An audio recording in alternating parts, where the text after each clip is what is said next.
mereka menyampaikan keresahan itu. Iya. Ini kalau dibiarkan, kita bukannya punya generasi emas, Mas, tapi justru generasi cemas gitu. heeh.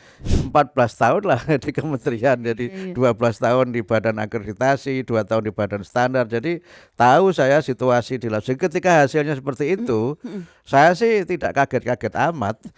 Jadi TKA tidak menjadi penentu kelulusan, tapi hasilnya itu menjadi penentu dalam banyak hal. Karena penentu kelulusannya itu adalah sekolah.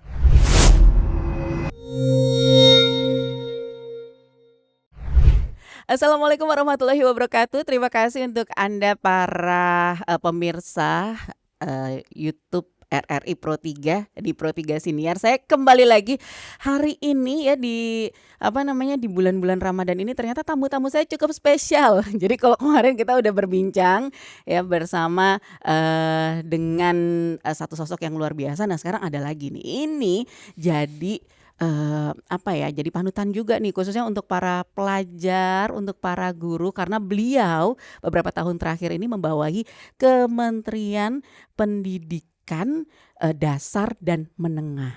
Assalamualaikum Prof. Abdul Mukti. Waalaikumsalam warahmatullahi Mbak Puspita. Kabar sehat, Prof? Alhamdulillah sehat-sehat. Puasa lancar? Alhamdulillah so far so good.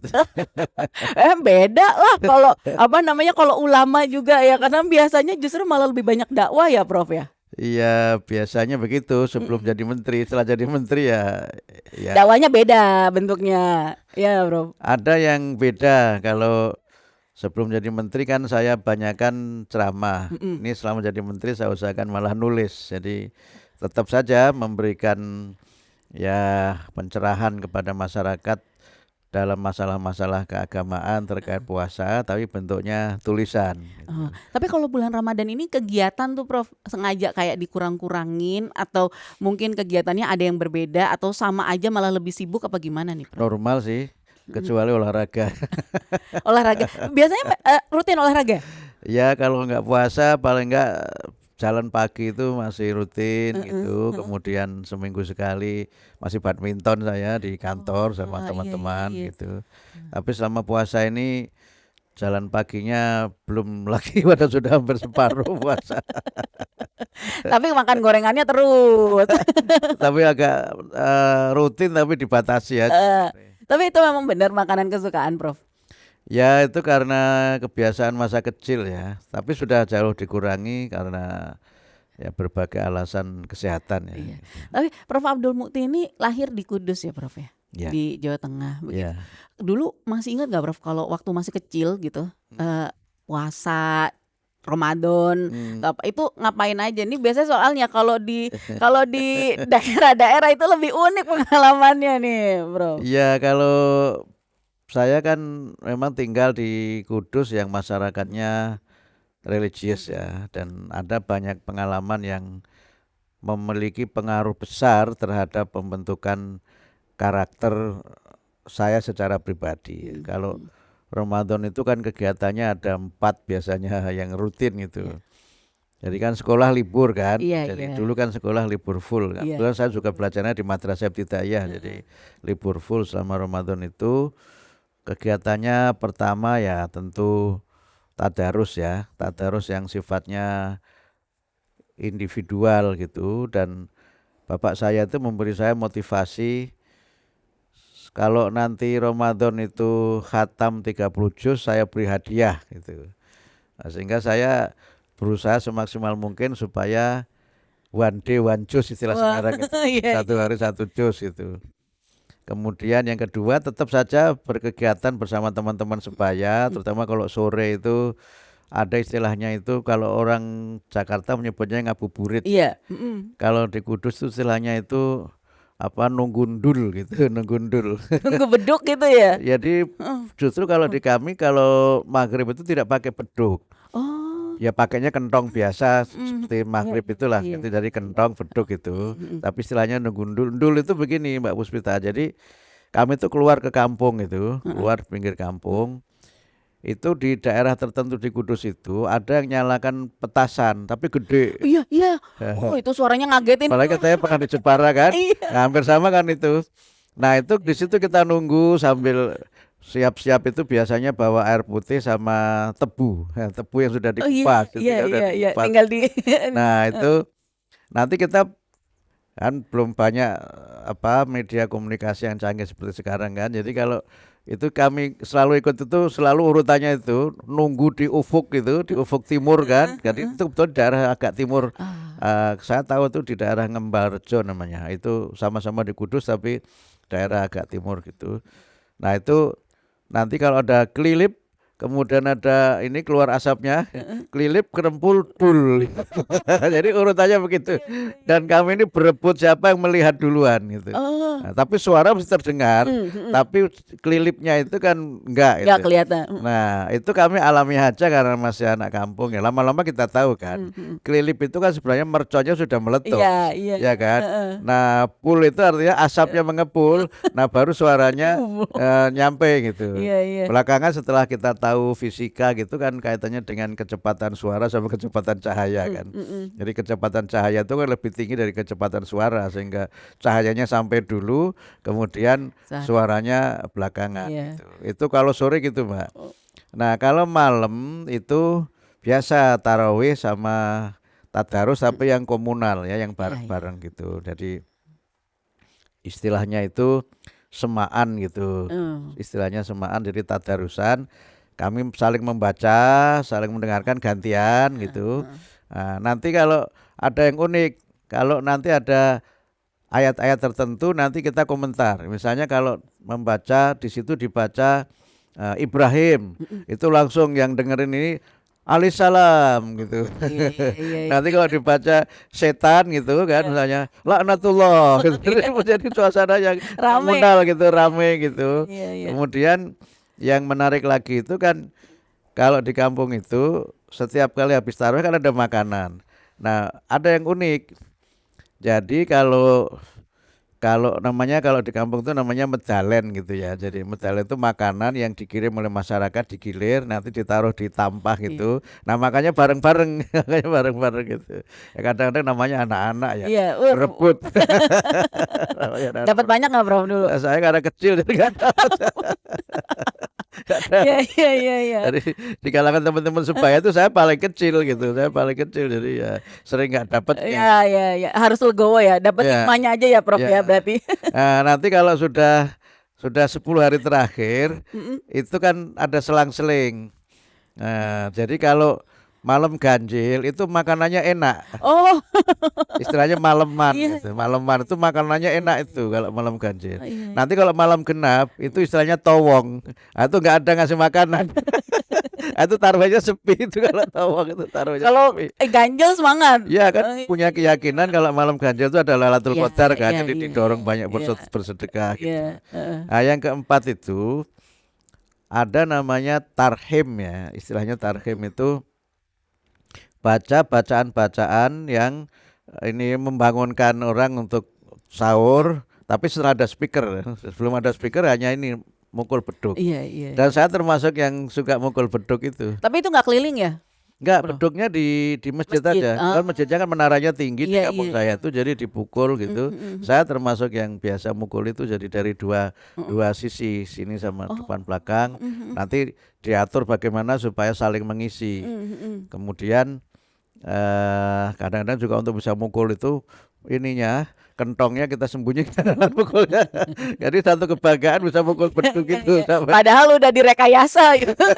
supaya kita yang bisa mukul nanti Iya, kebanggaan iya, itu. iya, iya. Nah, belakangan setelah ganti tarhim, Heeh. saya juga yang suka baca tarhim sama Oh, paman saya.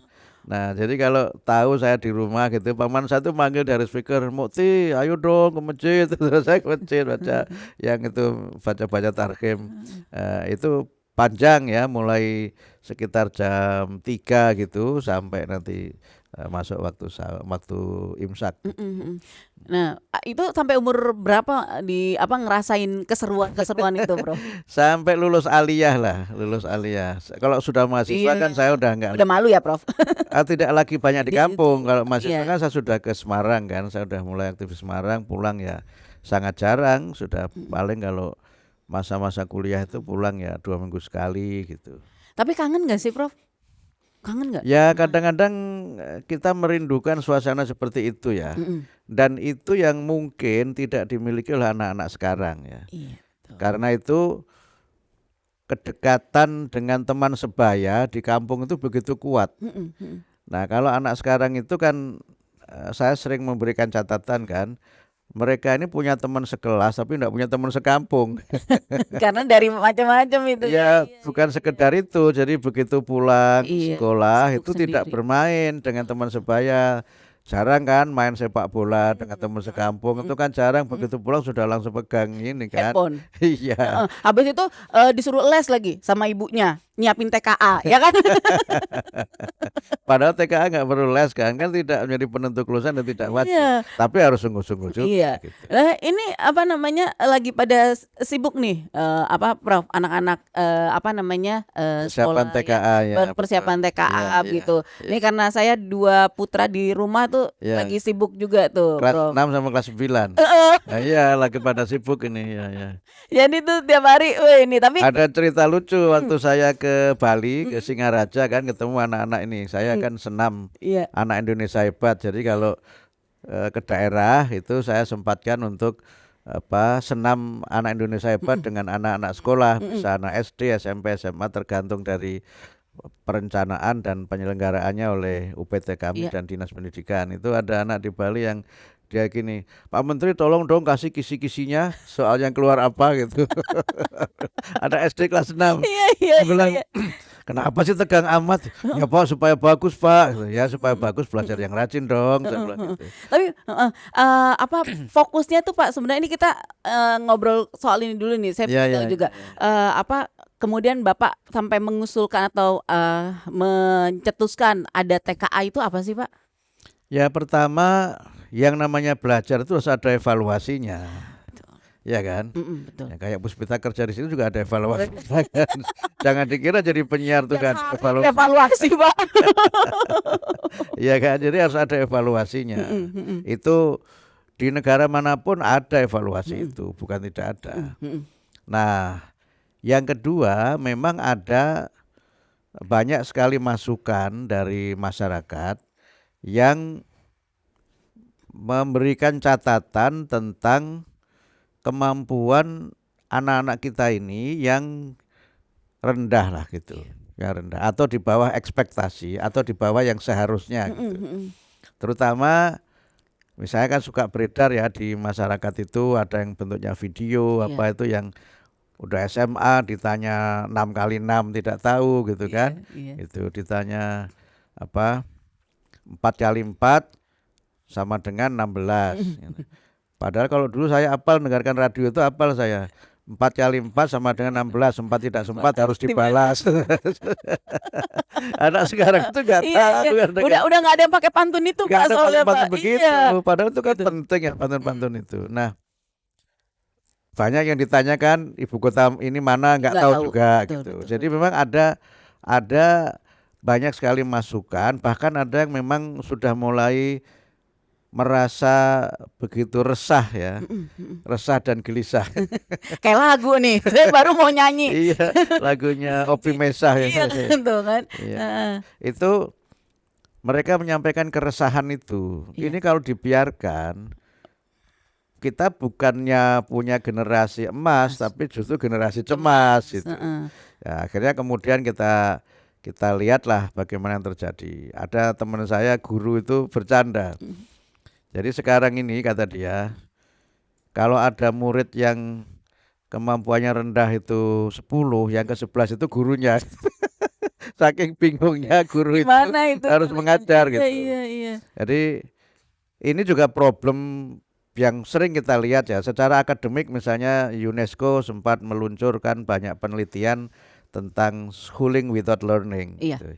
Anak-anak itu sekolah tapi tidak belajar gitu. Betul. Kemudian seiring dengan penggunaan gadget yang semakin ya sudah begitu rupa begitu kan, itu kan attention span anak-anak kita ini sangat rendah. Kemampuan untuk konsentrasi, untuk fokus itu sangat rendah. Yang karena itu ya memang mereka ya karena nggak bisa konsentrasi ya nggak bisa belajar kan gitu. Kemudian yang ketiga itu kelanjutan dari assessment yang rendah itu muncul namanya scroll culture, Mm-mm. budaya scroll. Iya. Jadi kalau apa-apa di scroll aja Iya, skip skip iya, skip iya. gitu kan. Heeh, heeh. Yang itu juga dipengaruhi penggunaan medsos yang Iya, berlebihan iya. gitu. TikTok itu kan cepet aja, Iya, ini cepet. betul. Jadi mereka nggak fokus karena sebentar Iya. ganti, sebentar ganti, sebentar ganti. Mm-mm. Itu punya pengaruh yang besar terhadap konsentrasi belajar anak-anak kita, dan juga ini yang juga menjadi penting juga, motivasi belajar anak-anak kita itu juga sangat rendah. Kenapa rendah? Karena saya nggak tahu ini bagaimana mulainya, saya nggak tahu. Iya. Tapi kan sekarang anak-anak tuh yang penting datang ke sekolah tuh mesti naik kelas. Iya, betul. Iya ya. Kalau kita Kemudian dulu malu ya Pak ya. Kalau kalau datang terus, waduh, nggak berani ntar pulang lagi ya kan, saya. jadi Kalau nilainya jelek. seperti tidak Iya, ada cerita dia tidak naik kelas. iya, iya betul. Yang kemudian juga tidak ada cerita dia tidak lulus. Iya. Nah, sehingga yang terjadi apa? Kecuali dia punya pelanggaran moral yang sangat Mm. fatal ya, oleh sekolah dinyatakan tidak lulus. Karena itu terjadi apa yang sering saya sebut, ini istilah saya aja ya, Mm. sodakoh nilai begitu. Bukan mark up. Kalau mark Iya. up kan kecenderungannya kayaknya agak Kalau ini jelek ya. kerelaan hati Ini dari kerelaan hati gurunya. dari gurunya gitu. Tambah. Ya harusnya kemampuannya itu nilainya 6 tapi Iya. dikasih 8 Mm. atau mungkin malah dikasih 9. Mm. Yang kadang-kadang ini menimbulkan kerancuan gitu. Nilainya segini kok kemampuannya begini gitu. Karena triknya ternyata Mbak Puspita, beberapa penerimaan murid baru itu kan menggunakan nilai rapot Betul, kan. betul, betul. Termasuk penerimaan perguruan tinggi juga menggunakan nilai rapot. Nah, ternyata karena nilai rapot ini tadi Mm. dasarnya sodakoh itu tidak mengikuti kaidah evaluasi, validitas dan reliabilitas tes itu, maka akhirnya ya misleading gitu. Tinggi-tinggi semua nilainya. Iya, Iya. tinggi-tinggian kan, dari Mm. bahasa lainnya jor-joran Iya. nilai gitu. Jor-joran nilai gitu. Heeh, heeh. Tapi jangan-jangan juga termasuk saya juga. Ini- Saya kalau kasih nilai mahasiswa saya itu kalau nggak nyontek, Heeh. itu saya beri nilai yang bagus. Kalau mahasiswa kuliah saya itu nilainya minimal B. Heeh. Kalau udah nyontek sudah tidak ada ampun gitu. Oh iya. Karena saya menempatkan integritas itu lebih tinggi daripada apa mereka kemampuan yang dalam tanda petik tidak real itu. Oke. Jadi ada cerita ini. Iya. Ini cerita nyata nih di meja ujian, cerita di meja ujian. Heeh. Dan mahasiswa S2 sedang ujian tesis. Iya.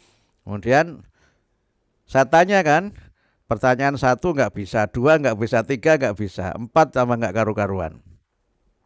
Mau nggak saya luluskan? Terus penguji satu lagi, dosen satu lagi bilang, Pak Mukti jangan tidak diluluskan dong. Gitu. Mm. Bapak kan tahu sendiri, mahasiswa ini tidak bisa menjawab semua pertanyaan saya dengan baik. Gitu. Nah, ya apa kan dia kan sudah, ini S2 itu kan idealnya semester 4 selesai. Ini semester 10 mahasiswa ini S2. Ya, sudah 2 kali lipat. 5 dong. Lima, iya, iya. Kan harus semester, oh ya 2 kali lipat, 2,5. Iya, 2 kali lipat. Harusnya selesai doktor itu 10 itu. Nah kemudian Pak dosen satu ini bilang kan nyatanya dia juga sudah menyelesaikan Pak, walaupun dia nggak bisa jawab dan sebagainya gitu. Terus saya tanya, lah kalau saya harus luluskan itu pakai dasar apa saya meluluskan itu? Ya Bapak luluskan saja dengan syafaat itu. Jadi dia lulus dengan syafaat. Syafaat Bapak kebaikan itu ya. Luar biasa, luar biasa. Akhirnya beliau ngasih nilai berapa, saya berapa dibagi 2, yang penting dia lulus itu. Iya, iya. Jadi masih ada begitu gitu. Iya. Masih ada begitu. Nah, terus ini akhirnya Bapak memutuskan, oh ini untuk jenjang yang sekolah Nah, dasar. karena itu maka kami adakan TKA ini. Mm-mm. Kami menggunakan kata-kata tes. Mm-mm. Dalam sejarah Indonesia, kata tes ini belum pernah digunakan. Mm-mm. Mm-mm. Karena awal dulu, Mbak Puspita, saya baca sejarahnya, dulu ujian itu namanya ujian penghabisan. Serem ya. Mohon maaf nih, ini siapa yang dihabisin? Itu dulu namanya ujian penghabisan, sudah ada sejak dulu. Namanya ujian penghabisan. Iya, iya. Kemudian berubah menjadi ujian tahap akhir. Iya. Ujian tahap Iya, akhir. iya. Nah, kemudian berubah menjadi EPTA. Iya. EPTA dan EPTANAS, Iya. evaluasi belajar tahap akhir nasional kan. Mm-mm. Nah, itu kan nanti ada dua, yang sekolah itu EPTA, yang nasional EPTANAS Ya. itu. Kemudian berubah kan menjadi UN, Iya betul, ujian ujian nasional. nasional kan. Yang itu UN itu ada 3 tahapan itu. Pertama UN yang menjadi penentu kelulusan, Mm-mm. ya kan, yang menjadi Mm-mm. penentu kelulusan. Mm-mm. Dan UN ini kemudian ada setelah itu pendampingnya ada namanya UNBK, Iya, ujian nasional berbasis berstandar kompetensi. nasional, Oh, heeh. ujian nasional berstandar ini apa, kayak sekolah gitu.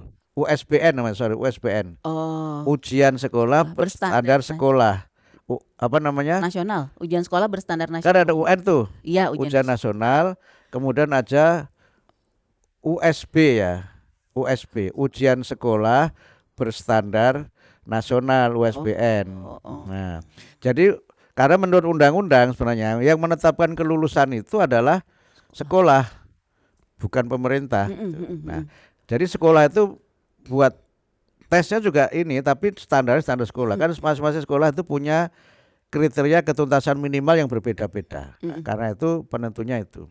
Nah, kemudian menjadi UN yang tidak menentukan kelulusan. mm. Tidak menentukan kelulusan. Nah, kemudian terakhir tidak ada lagi UN, namanya AN, Asesmen Nasional Iya. gitu. Nah, itu tahapan-tahapannya. Nah, semua tentu punya konteks ya. Semua punya konteks, semua punya aspek plus minusnya ada lah gitu. Nah, sampai kemudian muncul tadi berbagai permasalahan sehingga kami mengambil keputusan, oke, kalau gitu tone-nya diturunkan. Jangan pakai ujian supaya tidak menimbulkan beban psikologis. Kita turunkan dengan istilah tes. Mm-mm. Ya sebenarnya sama saja. Mau tes, mau evaluasi, mau ujian sama saja gitu. Iya, Tapi iya. kita pakai tes gitu. Yang kedua tidak wajib. Mm-mm. Sebelumnya kan UN itu wajib. Iya. Yang ini tidak wajib. Ini yang membedakan dengan yang sebelumnya. Nah, tidak menjadi penentu kelulusan juga. Mm-mm, mm-mm. Nah, tetapi saya sering menjelaskan begini.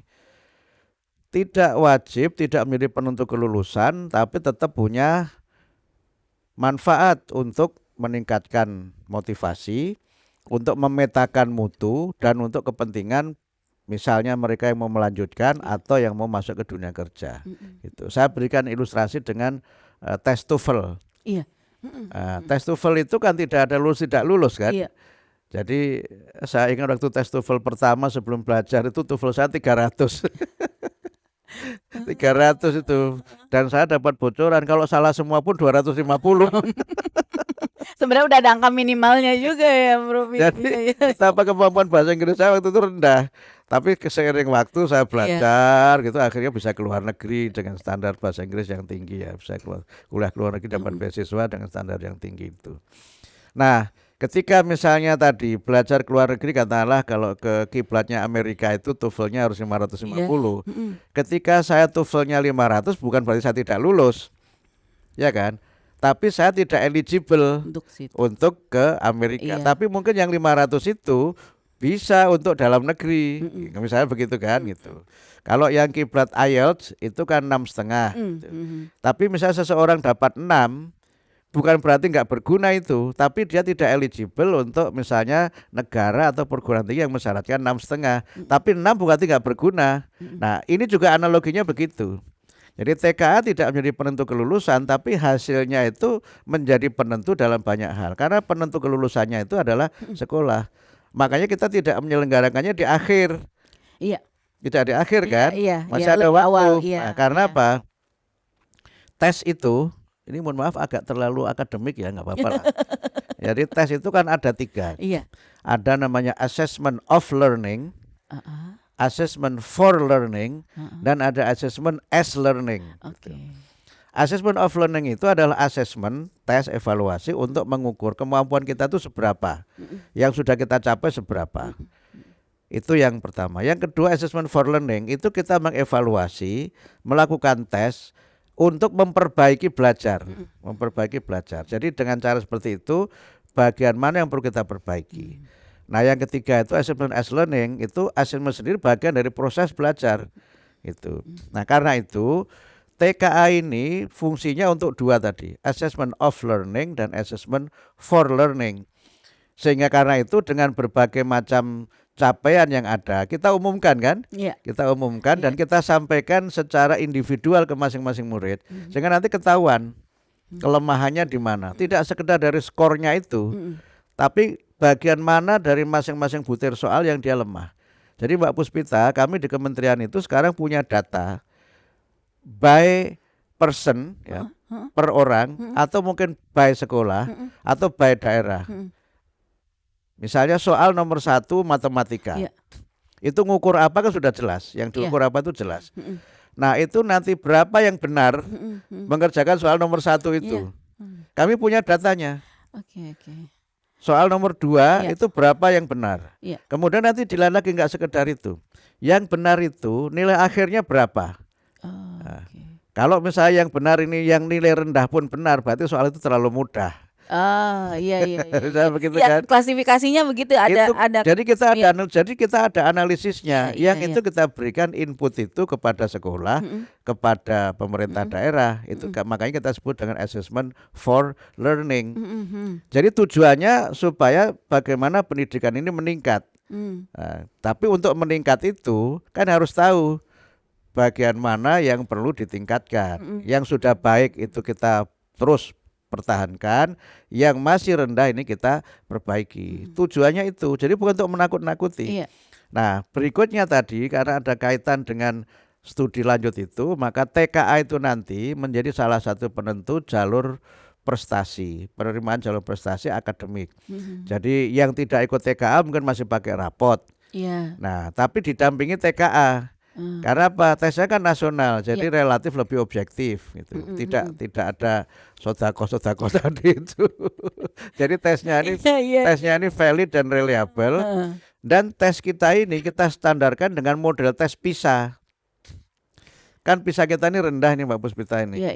Sehingga standar tes kita ini memang kita standarkan dengan tes PISA dengan harapan capaian TKA ini dapat rekognisi internasional karena standarnya adalah standar PISA gitu. Jadi sebenarnya ini yang juga pengen dibaca nanti sebenarnya kemampuan para murid itu ya. Iya. Ya Prof ya, dari soal-soal yang diselesaikan, soal mana sih yang mereka masih Betul. lemah begitu ya, di soal mana mereka sudah bisa, itu nanti hasil evaluasinya diberikan juga ke sekolah begitu ya. Sekolah dapat, murid dapat. Oh iya.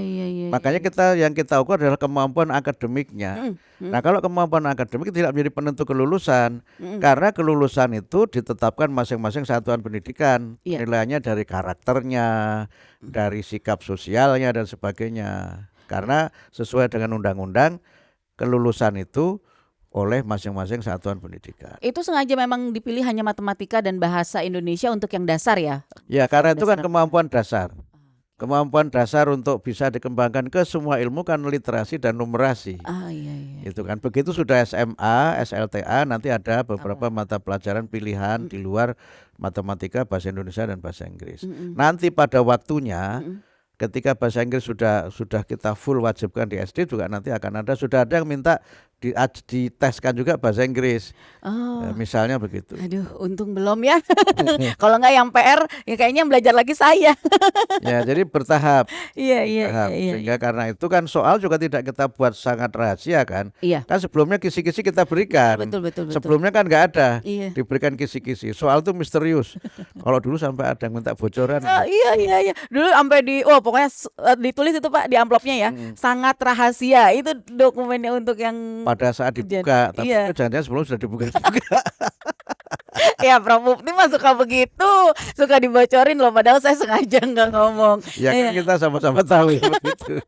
Wah, saya bayangkan soal dikawal polisi gitu kan, orang ujian tuh dikawal semua. Jadi suasananya itu serem gitu loh. Kalau sekarang kan yang SMA sudah berjalan kan rileks. Tapi begitu ada yang main-main, kita langsung grounded. Kan ada yang live itu, live TikTok kan. Nah, kemudian kita langsung nolkan nilainya. Ada guru yang main-main juga kan, guru yang ngawasi sambil ngerokok. Ini saya kira guru yang tidak bisa menjadi teladan. Muridnya ujian, gurunya ngerujak. Ini saya kira guru-guru yang begini akan kita evaluasi itu. Nah, karena itu ketika tadi misalnya ada yang khawatir kalau ini sudah bocor bagaimana? Soal kita itu banyak sekali, bisa kita ganti dengan mudah. Jadi murid yang di kiri dengan di kanan itu soalnya beda. nggak sama, Mm-mm. tapi standarnya sama. Iya, iya. Soalnya beda tapi standarnya sama. Maka kita sebut dengan standardized test, tes yang terstandar gitu. Oke. Nah, karena itu ya nggak perlu khawatir dan nggak Ya, perlu serem kan, nggak iya, perlu iya. serem kita buat suasana. Makanya kan tagline kita itu kan apa, jujur, gembira. Mm-mm, mm-mm, Jujur gembira. mm-mm. Itu awalnya saya usul jujur mujur gitu. Tapi teman-teman di kantor, janganlah Pak, kesannya gimana Kesannya gitu. keberuntungan sekali gitu ya. Nggak sedekah sih, cuman ya ini pemberian dari Allah. Iya, tapi akhirnya kemudian di rapat kan saya biasa mengambil Iya, keputusan itu bersama-sama ya, kolektif iya, kolegial itu udah iya. akhirnya disepakati jujur, Bahagia. gembira. Oh, gembira, gembira. Iya. Gembira. Jadi nggak perlu takut dengan Iya. mengerjakan tes itu, gembira saja gitu. Heeh. Nah, Saya kira begitu. tapi Prof ini sempat kebayang nggak sih bahwa ternyata situasi pendidikan kita itu secara luas itu kondisinya kayak gitu kan? Prof sebenarnya pengajar ya, sebelum jadi menteri kan sudah Saya ada kan di dunia lama di pendidikan. kementerian. Saya Iya. kan 12 tahun menjadi anggota Badan Akreditasi Nasional. Jadi saya agak tahulah Iya, bagaimana iya. mutu pendidikan Iya. kita Mm-mm. dari sudut Mm-mm. akreditasi. Sempat juga menjadi ketua Badan Standar Nasional Pendidikan. Mm-mm. Jadi sebenarnya Kemendikdasmen itu bukan institusi yang asing bagi saya, karena paling enggak saya 14 tahun lah di kementerian, jadi Iya. 12 tahun di badan akreditasi, 2 tahun di badan standar, jadi tahu saya situasi di lapangan. Ketika hasilnya seperti itu, saya sih tidak kaget-kaget amat, sudah bisa diprediksi. Iya, iya. Sudah bisa diprediksi. Makanya sempat saya bikin bocoran kan waktu itu kan. Oh. Saya bocorkan ya di forum IKAP itu saya sampaikan. Ujian kita itu jeblok terutama matematika gitu. Saya sempat nyampaikan itu. Tapi itu sudah melihat banyaknya ya realitas di lapangan, pengalaman saya sebagai dosen, saya sudah memprediksi bahwa kira-kira akan seperti itu. Tapi kan kita tidak menyalahkan siapapun. Iya, betul. Tidak menyalahkan siapapun. Kita berusaha untuk melihat itu tadi sebagai bagian dari memperbaiki supaya pendidikan kita lebih meningkat. Waktu dipanggil Pak Presiden waktu itu Pak, atau waktu ditanya begitu Prof Mufti diminta nih untuk jadi menteri, yang dibayangkan atau dipikirkan saat itu apa tuh Prof? Ya, Pak Presiden kan sudah memberikan pengarahan. Jadi kan menteri ini sebagian besarnya bekerja sesuai dengan panduan Bapak Presiden. Kami bisa berimprovisasi itu dalam batas-batas yang sesuai dengan program prioritas Pak Presiden. Itu bedanya dengan kalau kita ini di ormas. Kalau ormas itu justru malah dirancang untuk bikin program yang tidak ada panduannya. Jadi makin kreatif, itu makin kita bisa survive gitu. Nah, kalau di pemerintahan ini ya karena menteri itu pembantu presiden, maka kami akan membuat kebijakan yang sesuai dengan program Bapak Presiden, termasuk pendidikan dasar menengah ini. Dan waktu itu beliau menyampaikan garis besar saja. Beliau menyampaikan 3 hal waktu saya dipanggil ke rumah beliau di Kertanegara itu. Yang pertama, beliau menyampaikan saya diberi amanah sebagai Menteri Pendidikan Dasar dan Menengah. Yang kedua, saya beri tugas beliau untuk memperbaiki pendidikan dasar menengah, baik dari sisi akademik maupun dari sisi karakter. Nah, yang ketiga diberi informasi saya didampingi 2 orang wakil menteri, gitu aja udah. Nah ini tadi kalau udah butuh pendidikan udah ya. Nah untuk penguatan karakternya nanti ke depan itu? Penguatan karakter itu kami lakukan melalui, ini bisa panjang sebenarnya. Paling enggak 4 pendekatan lah yang kami lakukan. Yang pertama, karakter dan pendidikan nilai itu melekat pada semua mata pelajaran. Iya. Jadi misalnya walaupun guru mengajarkan matematika, tidak berarti tidak ada nilai dan karakter di situ. Karena karakter itu melekat pada semua mata pelajaran. Itu yang pertama kebijakan saya. Sehingga kemudian sekarang standar isinya saya rubah. Dan pendekatan pembelajarannya kan saya rubah dengan deep learning, pembelajaran mendalam itu. Supaya apa? Supaya belajar itu tidak sekedar berburu konten, tapi juga menanamkan nilai-nilai. Itu hanya mungkin bisa dilakukan kalau istilahnya itu materinya sedikit, waktunya luas. Iya, iya. Nah, sehingga nanti guru bisa melakukan kontekstualisasi, melakukan dialog-dialog dan sebagainya karena pendekatan pembelajaran mendalam yang saya sebut dengan 3 pilar itu yang mindful, meaningful dan joyful ya, Iya. yang berkesadaran, kemudian bermakna dan bergembira gitu. Yang kedua adalah semua guru itu harus melaksanakan tugas kebekaan. Jadi tidak hanya guru BK, tapi semua guru itu melaksanakan tugas kebekaan. Kami mengembalikan BK sesuai dengan khitohnya. Selama ini kan kesannya guru BK itu guru tukang menghukum. Kalau dipanggil guru BK, wah berarti ada salahnya nih Iya, dipanggil ya kan? gitu ya. Iya, Nah, padahal iya, kan Pak. aslinya tidak itu kan. Iya, iya, betul. Guru BK itu kan guru yang mendampingi muridnya belajar, memotivasi, kemudian membangun komunikasi dengan orang tua. Bahkan kalau misalnya begini, muridnya akan ikut kejuaraan, sekolah nggak ada uang, gurunya bisa membiayai itu. Saya ingat ketika dulu saya masih sekolah itu mau lomba itu, yang ngongkosi guru saya itu. Mokti kamu ikut lomba ya, kamu punya kemampuan gitu. Yang bayari guru saya bukan dari duit sekolah. Iya, iya, iya. Nah itu fungsi kebekaan begitu. Karena sekarang ini kan murid-murid kita itu tidak punya tempat untuk mengadu dan mengaduh gitu. Iya. Akhirnya kan mengadunya ke medsos atau tanya kepada Meta. Padahal Meta nggak tahu semuanya dan Meta bukan nama orang kan. Iya, iya. Kalau Puspita nama orang, Meta nggak nama orang. Ayo, baru mau ngomong tadi. Iya kan? Iya, betul. Akhirnya kan betul. dia lonely. Iya. Dia kesepian, nggak punya siapa-siapa dan akhirnya kemudian mereka banyak mengalami masalah mental bahkan sampai kemudian ya sampai akhirnya sangat tragis bunuh Iya, diri iya. itu. Itu kenapa kemudian kami perkuat kebekaan untuk karakter itu. Jadi nggak ada alasan guru itu muridnya berperilaku yang tidak benar kemudian dia main aman saja. Iya. Nah, itu yang kedua. Yang ketiga, saya punya program namanya 7 kebiasaan anak Indonesia hebat. Iya. 7 KI itu. Iya. Yang dimulai dari bangun pagi, beribadah, berolahraga, makan sehat bergizi, gemar belajar, bermasyarakat dan tidur cepat. Ini penguatan pendidikan karakter dan beberapa sudah berjalan. Sudah berjalan, ada komunikasi antara orang tua, guru, Iya. masyarakat dan seterusnya itu. Bahkan untuk itu juga ada lagunya itu, lagu 7 kebiasaan Indonesia hebat itu. Nanti bisa diputar di RRI saya kira. Iya. Nah, tapi nggak bayar ya atau harus bayar? Enggak, tenang aja buat Bapak. Kemudian ada program namanya Pagi Ceria. Iya. Program Pagi Ceria itu program di mana sebelum masuk sekolah, masuk ke kelas maksud saya, anak-anak itu melakukan 3 kegiatan. Menyanyikan lagu Indonesia Raya, Senama Indonesia Hebat dan berdoa. Ini Pagi Ceria namanya. Itu bagian dari penguatan karakter. Yang itu kemudian kami dukung dengan beberapa program lain yang sudah kami terbitkan itu adalah membangun budaya sekolah yang aman dan nyaman. Oke. Di mana di situ kita perkuat bagaimana karakter dengan berbagai pendekatan.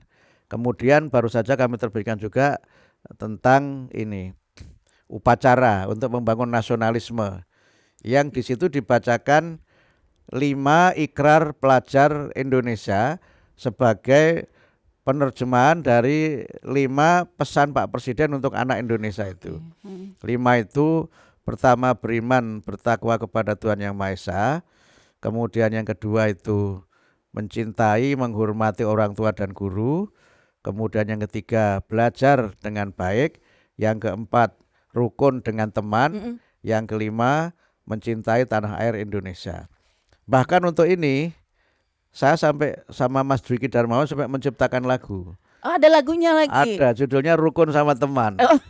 Jangan lupa Mas Maul nanti Itu sudah saya lihat berapa? Sudah lebih dari 2 juta itu yang ini. Oh iya. Iya. Ya, kalau yang lagu Hari Baru sudah lebih dari 4 juta ya. Kalau yang Senama Indonesia Hebat sudah hampir 200 juta itu yang viewernya. Oh ya, nanti bisa lah di antara kita ngobrol ada tuh ya lagu-lagunya ya. Ya, dan itu bagian dari Mbak Puspita bagaimana kita Iya. memberikan pendidikan bermutu untuk semua dengan partisipasi semesta. Ah, Kami nggak bisa bekerja sendiri tanpa dukungan orang tua, ya. tanpa dukungan masyarakat, tanpa dukungan media. Jangan lupa Nah, tuh baru saya radio mau itu. masuk. Baru radio. Saya itu anak radio. Dulu ya Pak, yang didengar apa? Ya RRI lah. Sebenarnya mah udah tahu jawabannya, saya sengaja nanya aja gitu. Ya. Ya, radio. Jadi saya tuh belajar bahasa Inggris dari radio. Oh. Saya dulu belajar bahasa Inggris sampai akhirnya saya punya kemampuan bahasa Inggris yang agak lumayan sehingga bisa keluar negeri itu karena tiap pagi sebelum subuh itu mendengarkan radio English from Radio Australia. Jadi radio itu. Kemudian juga dulu kan saya anggota kelompok pencapir di kampung. Oh iya. Nah, itu radio RRI itu. Iya. Harga bawang. Saya ngikuti itu bagaimana cara menanam kapuloko apa. Jadi saya itu kelompok pencapir. Itu kelompok pencapir waktu saya di kampung itu saya kan ada itu kan kelompok pendengar, pembaca dan pemirsa. Nah, saya baca koran. Dulu ada koran namanya Suara Karya. Iya. Nah, itu saya clipping itu saya ambil, tempel taruh di perpustakaan desa gitu. Jadi saya juga merintis perpustakaan desa. Buku-buku yang dikirim oleh Departemen Penerangan itu, kemudian kita buat perpustakaan desa dengan koran-koran itu. Dan saya belajar DDC, Dewey Decimal Classification itu sendiri, ada bukunya saya sendiri, saya beri kata ini, saya beri nomor berapa, susun gitu. Jadi saya sambil dengarkan radio gitu. Makanya tadi ada beberapa varian 4 kali 4 sama dengan 16, sempat tidak sempat harus dibalas. Itu karena saya dengarkan radio. Tapi Pak, ada pengalaman yang nggak terlupakan nggak ini soal RRI? Misalnya dulu Bapak sering dengar siapa sih kalau di RRI Pak penyiarnya? Ya hampir semua ya, ada Pak Sambas, Pak Kabul. Kemudian selalu khasnya itu kan Radio Republik Indonesia dengan warta berita dibacakan oleh Puspita. Bapak pasti bukan era saya ini dengerinnya. Iya, udah jauh kan. Anda juga jauh di bawah saya usianya. Kemudian yang paling lucu itu dengarkan pertandingan sepak bola. Jadi bukan nonton pertandingan sepak bola, dengarkan pertandingan sepak bola. Senang ya Pak, lebih seru. Itu saya sama bapak kan di teras rumah gitu, masih ada gelombang SW RRI kan di SW 1 atau SW 2 gitu. Dengarkan dengan suara hilang-hilang itu kan hilang-hilang gitu. Sama bapak mendengarkan bagaimana narasi pertandingan sepak bola itu. Bola di bawah-bawah ini ditangkap Roni Pasla gitu. Tuh bayangkan gimana coba. Jadi kita bayangkan aja bagaimana di lapangan itu. Itu jadi momen-momen sendiri ya Pak ya. Ya menarik kan? Iya. Bagaimana orang pertandingan sepak bola kok tidak nonton pertandingannya tapi dengarkan narasi dari penyiarnya itu. Tapi kebayang nggak Pak dulu waktu dengerin gitu? Dan justru dari situ kita bayangkan kayak apa? Kita bayangkan ya sebelum pada akhirnya sesekali ada siaran sepak bola TVRI ya, Roni Pasla, Andi Lala, kemudian Roni Pati Nasarani, Iswadi Idris. Itu awalnya sebelum lihat di TV itu. Ya dengarkannya dari radio gitu. Iya, pernah ketemu sama penyiar RRI juga? Nah ini ada cerita menarik namanya Pak Kabul itu. Jadi kan saya ngajar bahasa Inggris di Universitas Muhammadiyah Profesor Hamka kan. Nah kemudian saya ngajar, kemudian ada sesi tanya jawab selesai kuliah. Ada mahasiswa yang nanya, saya perasaan dengar suara itu, saya bilang Anda Pak Kabul ya, saya bilang gitu. Iya saya Kabul Pak itu. Oh bapak itu dulu penyiar idola saya itu. Sekarang jadi muridnya ya Pak. Jadi mahasiswa saya. Ya namanya pengalaman tak terlupakan. Jadi saya apal suaranya itu. Kabul Budiono itu. Sama lagunya sama itu yang Forum Negara Pancasila. Oh iya dulu. Pak siapa itu? Tejo Martono apa siapa itu? Forum Negara Pancasila gitu. Dengerin gitu. Karena dengerin itu untuk apa? Saya kan dulu suka dikirim sekolah itu ikut lomba cerdas cermat P4. Oh. Ya ampun, itu sudah makin tahu lagi. Iya ada Forum Negara Pancasila itu kan gitu, dengarkan gitu. Jadi saya mendengarkan radio itu untuk ya lebih banyak untuk informasi ya. Kalau lagu-lagu kan RRI nggak banyak. Iya, betul. Ini Kami kan lebih banyak pada berita. Jadi kalau lagu-lagu ya ke radio yang lain gitu. Aduh, saya masih banyak nih mau mau ngobrol lagi sebenarnya sama Prof Mufti nih, karena kan kalau ngomongin soal pendidikan di Indonesia nggak ada habisnya nih, Prof. Tapi Ya. karena kayaknya udah ditungguin ya, sudah ditunggu, ayo Tapi sudah mau. satu poin saya Iya, kira sebelum berakhir, saya iya, ingin menekankan bagaimana arti penting media sebagai iya, pusat pendidikan. mm, Jadi kan pendidikan itu menurut saya pusatnya ada 4 ya. Jadi sekolah, keluarga, masyarakat, dan media. Karena itu tentu kami sangat berharap agar radio ini juga bisa menjadi media belajar, kemudian juga mudah-mudahan kalau siniar ini juga ada di YouTube juga bisa menjadi sarana belajar sehingga kita ini bisa mendidik anak-anak kita ini bersama-sama. Ada pepatah Afrika yang mengatakan untuk mendidik satu orang anak diperlukan orang satu kampung kan. iya. Karena itu ya kita harus melakukan kerjasama ekosistem supaya tanggung jawab pendidikan itu tidak hanya tanggung jawab menteri, Mm, tidak hanya tanggung jawab guru, tapi tugas tanggung jawab kita semua, seluruh elemen bangsa termasuk Radio Republik Indonesia. Oke, baik. Terima kasih Pak Menteri. Terima kasih sudah main-main ke Radio Republik Indonesia, Pak. Sukses selalu, Terima kasih. sehat selalu, Terima kasih. Nggih. Pak Mufti. Sampai ketemu lagi di lain Terima kasih kesempatan. Puspita. Terima kasih. Assalamualaikum warahmatullahi wabarakatuh. Waalaikumsalam warahmatullahi wabarakatuh.